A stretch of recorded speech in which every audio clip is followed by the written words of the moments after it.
Welcome back to another episode of the Media Maestros podcast. We're so happy to have you back. And we're so glad to be back with you. Welcome to episode 6. I'm one half of your team, Ram, with the one and only Ray. Ray, my guy. How's it going, bro? What you been up to? It's been all right. This midterm week is a little bit stressful. Test week. Preparing for that. But Yeah. luckily, I was able to catch a couple movies this past weekend, which Okay. we'll get into in a little bit.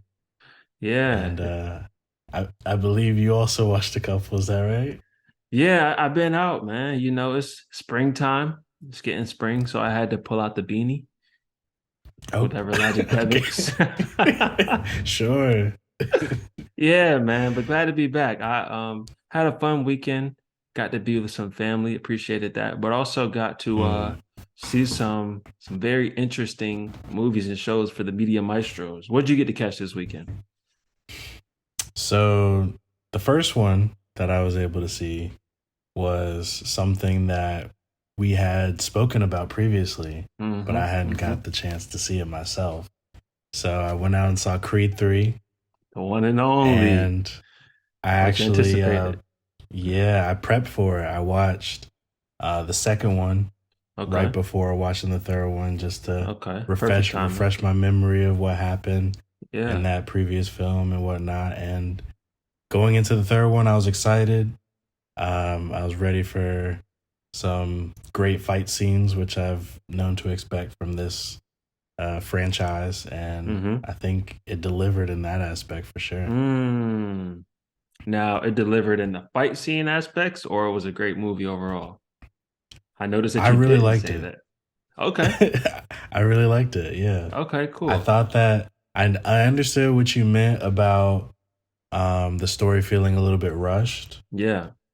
And I felt like I understood what they were trying to do, but like the conclusion felt like they got there a little quicker than maybe I would have expected. Yeah. Just based on all of the lead up to it. Yeah. It kind of just ended. But yeah, I think that both actors played their role, respectively very well. Yeah. And I really like Jonathan Majors in general, so for going off of this, I'm excited to see whatever he does next. People are saying he's going to play Dennis Rodman in a biopic or something. Whatever he does, I know it's going to be fire. We'll see.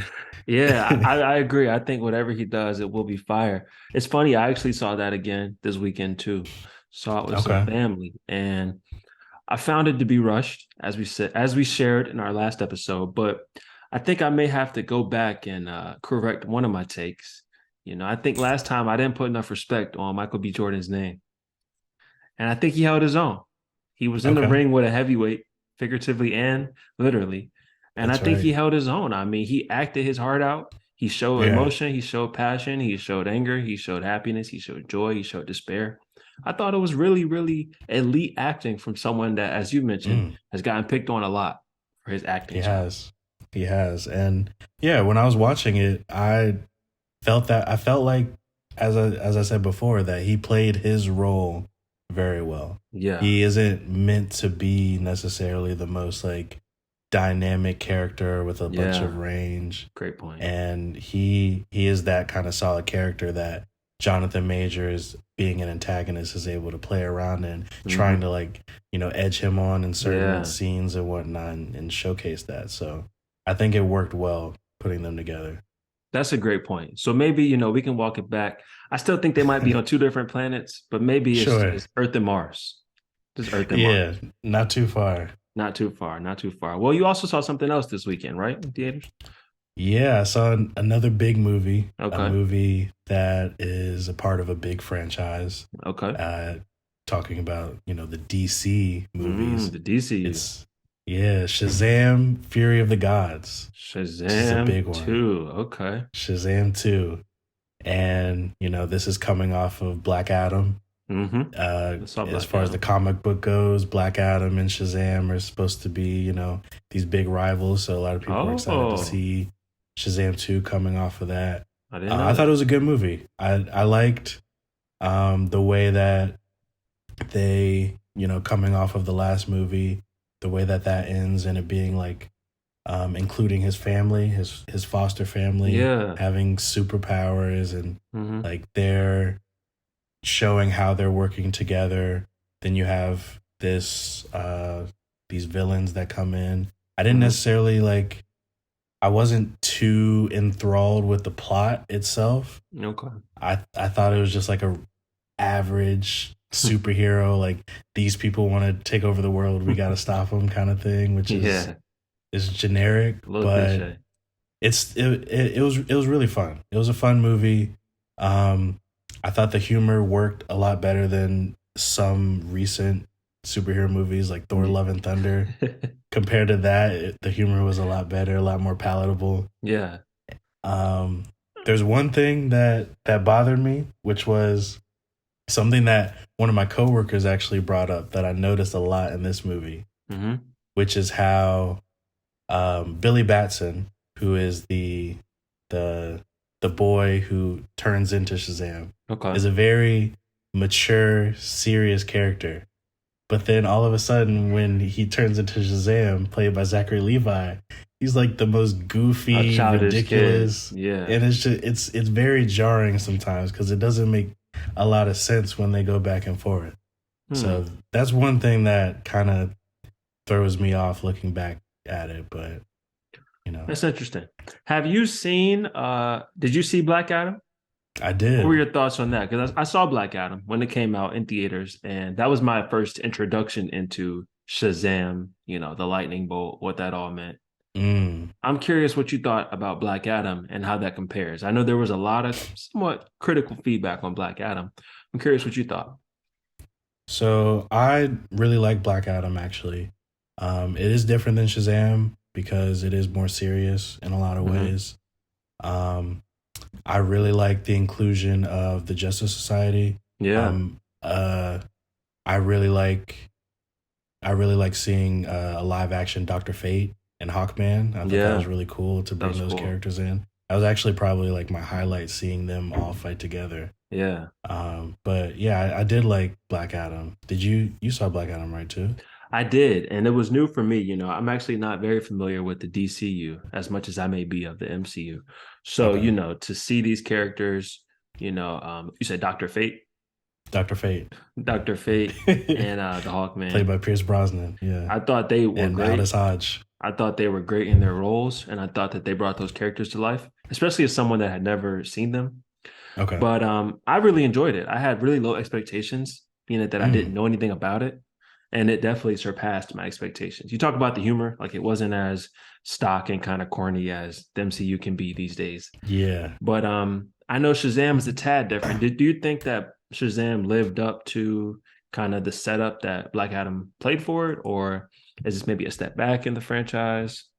What are your thoughts? It's tough because we know that the DCEU is going to be completely different moving forward. Like after this year and the slate of movies, James Gunn coming in as director is going to like go in a pretty different direction. Okay. So I'm just, trying to enjoy whatever comes out, because we have Blue Beetle also coming out this year, Aquaman also coming out this year. I'm just trying to enjoy the movies that we're going to get before we go in this completely new direction. So kind of like you, I don't really have like high expectations because there's no reason for me to like become attached to characters that we might not see in a year from now. So that's a great point. Well, it leaves a lot to be curious about going into this next phase of movies. But that's exciting. I also stopped by the theater this weekend. Got to see a movie that was highly anticipated. Yeah. Received a lot of buzz, a lot of, critical feedback from just the trailer. And this film was Cocaine Bear. Cocaine Bear. Are you familiar with the premise or maybe what it's about? Yeah, I heard that it's actually based on a true story, which is interesting. Very loosely. Loosely. So for those that aren't familiar, please go check out the trailer if you aren't familiar. And I think that in and of itself will tell you that this is a movie unlike anything that is out, at least currently, or has been out the last few years. Wow. And I don't know if that's a good thing, just saying. I think you can liken it to the Sharknado series. Whoa. And I think just for the fact that at times the movie can be a bit absurd. Okay. But I think this movie intends to kind of be over the top. You know, some of the I don't want to say fight scenes, maybe action scenes with the bear are just really like over the top. I don't know if I've ever seen anything as graphic when it comes to just violence. Maybe some may say gory. There's a bit, some scenes are a bit much for a weak stomach. But all in all, it's a trip. I'll say that it's another movie that I went into with relatively low expectations, but I found myself honestly enjoying it. You know, there was a lot of activity, a lot of action, a lot of chaos at times, but it's definitely over the top. If you don't want to see blood, if you don't want to see violence, if you don't want to see just like dramatics, you probably shouldn't see this. But if you want to see something that's going to keep you guessing at every turn and just give you something to catch, I think it's worth checking out. It's better than I expected. I'll say that. That was one movie that came out this year that I was thinking about checking out. Didn't get to it yet. What is like the basic premise, if you could say? Like, what's going on? Yeah, so the trailer set up the movie as these drug dealers are trying to transport cocaine. And I guess for some reason, they end up throwing the cocaine out of the plane over the mountains. I guess this would be the Blue Ridge Mountains in Tennessee. Okay. The cocaine, I think it's in Tennessee. The cocaine gets in the forest and a bear happens to stumble upon the cocaine. Okay. The bear then consumes the cocaine and then, goes haywire. And by haywire, this is a brown bear. It's vicious. I guess it wants to attack and it just goes ballistic. So the premise of the movie is essentially a group. So there's a family that essentially gets like stuck in the woods. These kids run away into the woods. The family's trying to recover the children. There are other characters in the woods as well. The drug dealers are trying to recover the drugs, the cocaine. There's like police officers chasing after them. There's like the park ranger who's like trying to maintain control of the park. So these are the different characters, and they all have their own encounters with the bear. And it throws in some typical kind of family dynamics. I love you, Dad. Throws in the typical like, come on, I love you, honey. It's typical kind of hokey family scenes, but there's a lot of chaos along the way. Okay. So it's like multiple different subplots and like, so there isn't like one particular protagonist that you see the film through. It's just like all these different characters in this crazy situation. I think that's best. And then the antagonist is the bear. Right. Maybe the antagonist is the cocaine, really. Yeah. But that's right. About it. Okay. So it's something. It's not going to blow you away. You don't have to check it out. But if you want to do something random, just go check it out. Okay. Just turn your brain off and just go. Just turn your brain off and just check it out. I agree. Got you. I agree.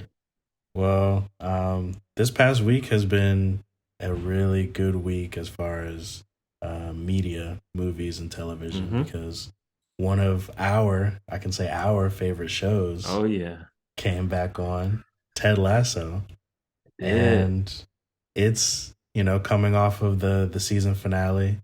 I said that I was really excited to see where the show is going to go, and they're kind of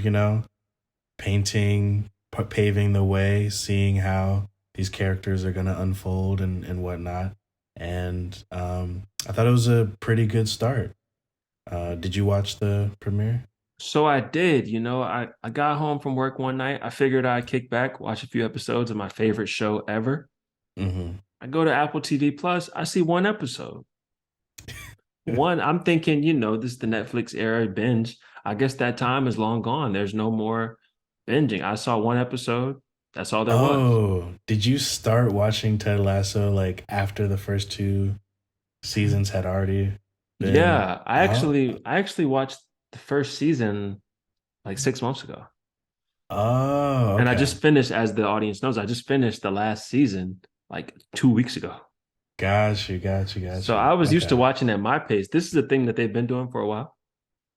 Yeah, this is how it started. It's been a once a week thing. Oh, very episodic. Yeah. Wow. So, I mean, I guess the age of binging TV shows is officially dead.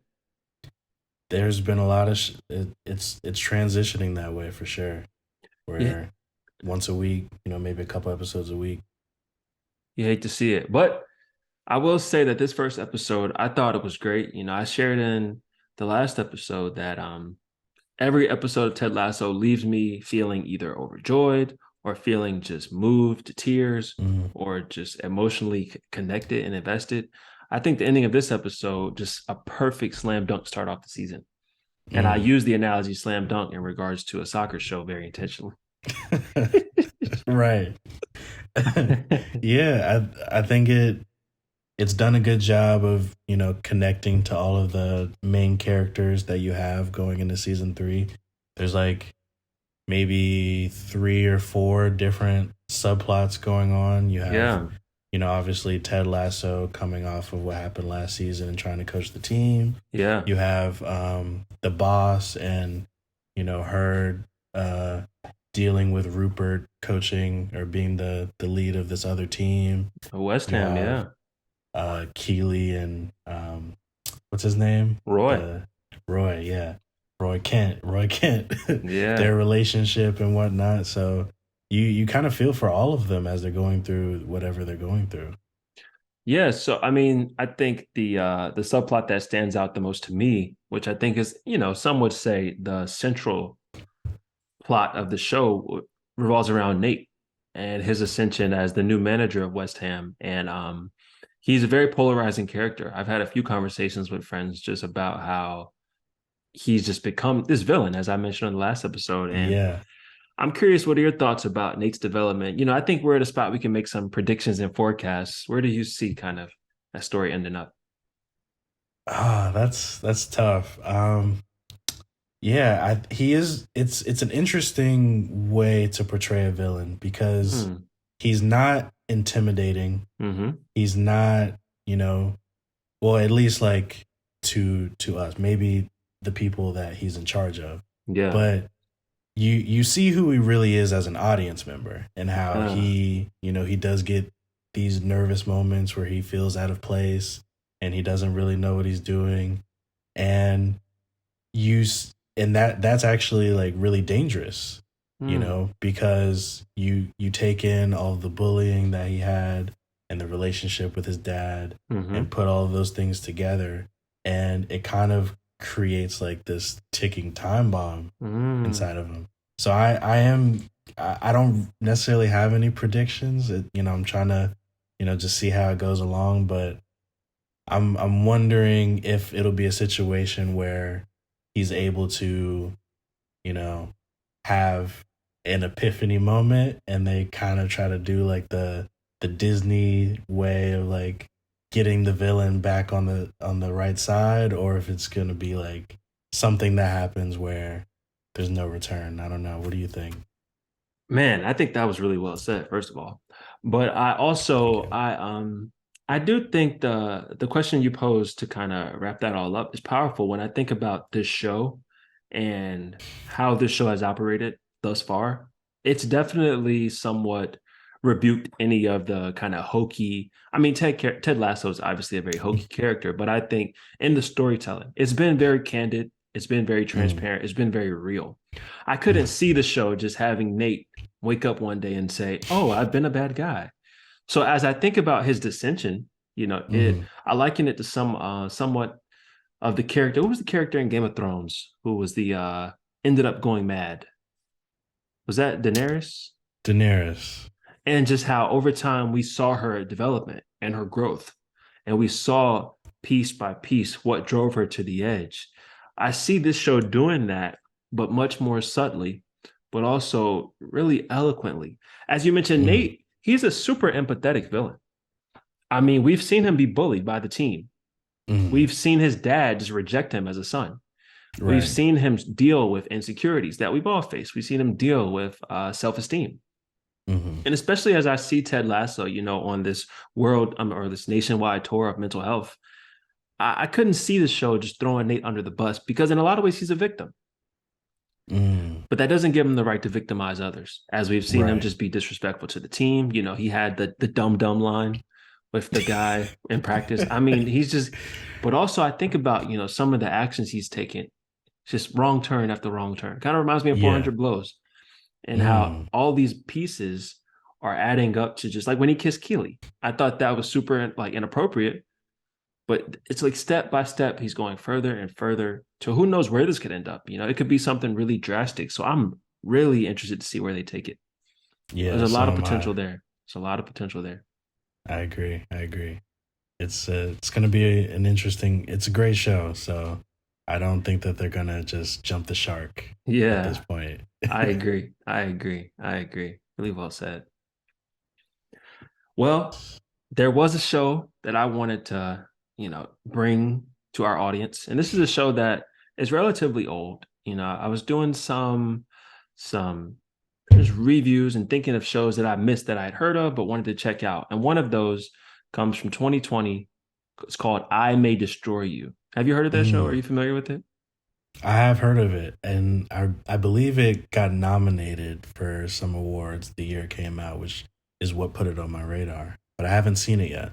Yeah, so this is actually a British show, set and it's actually set and released for a British audience. So as Americans, we might miss a few references, might be kind of caught off by some things that happen, but this was a really great show. It's a one season, somewhat of a mini series, 12 Mm. episodes, and it's a show that details the story of a woman who goes through essentially a life-altering dramatic event one night while she's out at a club with some friends. And Mm. the entire remainder of the season just details her efforts to somewhat find herself after that event and somewhat Mm. come to terms with what happened to her on that night and how it happened and who's responsible ultimately. And I Mm. think the show does a great job of really touching on some critical themes that a lot of young people may experience, definitely around the kind of 20 something age, while also, introducing just some of the themes of what life is like for young. They're all the main characters are all black people in London over in England. So I really, really enjoyed the show. It was very thought provoking, very moving. Mm. The show was created by Michaela. I'm just trying to blank on how to pronounce her last name, but Boyke Collinson. Okay. And I'm so sorry if I probably did ruin that. I think she goes also by Michaela Coel. And she's had a Yes. great run of shows. She was also in Black Panther. She was also in Mm. a couple Black Mirror episodes as well.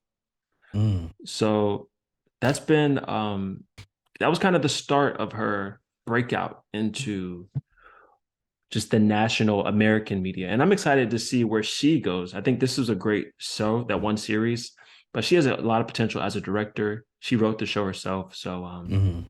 I'm excited to see what people think and also where she can take her career. Right. Yeah, I believe the show that a lot of people started recognizing her from or paying attention to was, I think it was called Bubblegum. Chewing gum. Chewing Gum. Yes, Chewing gum. Chewing Yeah, Gum. I yeah. remember hearing about that, and I never ended up watching that. But then, I keep seeing her in multiple projects that I actually do end up watching. So it seems like her career is starting to really blossom, especially over here in the States. So, based on your review of this show, it seems like she has a lot of great stories to tell. Yeah, and Chewing Gum was another show that she created, wrote, and really brought to life on her own. So she has a ton of potential. I think, especially in America, oftentimes minority, especially women, especially Black women, Mm. creators and directors and writers don't get the credit they deserve. So, especially in this Women's History Month, it's important to highlight the great work she's done and the potential she really has to be great. Absolutely. Yeah, I look forward to seeing whatever she ends up doing next because I'm sure it'll be, some great work. I'm sure. I agree. I wholly agree. But, going into Blast from the Past, I think that we're talking about a fantastic director and a fantastic lead actor. Why don't you take it away? Yeah, so it wouldn't be the Media Maestros if we didn't leave without a blast from the past. And it wouldn't be a proper blast from the past if it wasn't a great work in the history of cinema. Some may dispute that claim, but we at Media Maestros, the film we're referencing is Minority Report, directed by Steven Spielberg and led and cast by Tom Cruise. This is a film that came out in 2002, and it's a very high action, highly energetic film that details a future where people's thoughts are reviewed and monitored by the police, and crimes can be solved before they even happen based on the monitoring of our thoughts and innermost desires. This is a film that I really enjoyed that led me to think, but also kept me on the edge of my seat with action and a lot of critical analysis of maybe some potential future innovations and the state of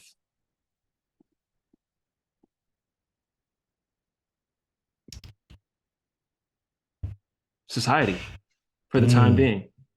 Have you seen this, Ray? Did you have any thoughts? So yeah, I feel like I've seen it a long time ago. I don't know if I ever finished it, but I think the big takeaway as far as pop culture goes is the premise and the idea of, being, arrested and convicted of things that you haven't actually done just based on the, potentiality of it happening based on your thoughts.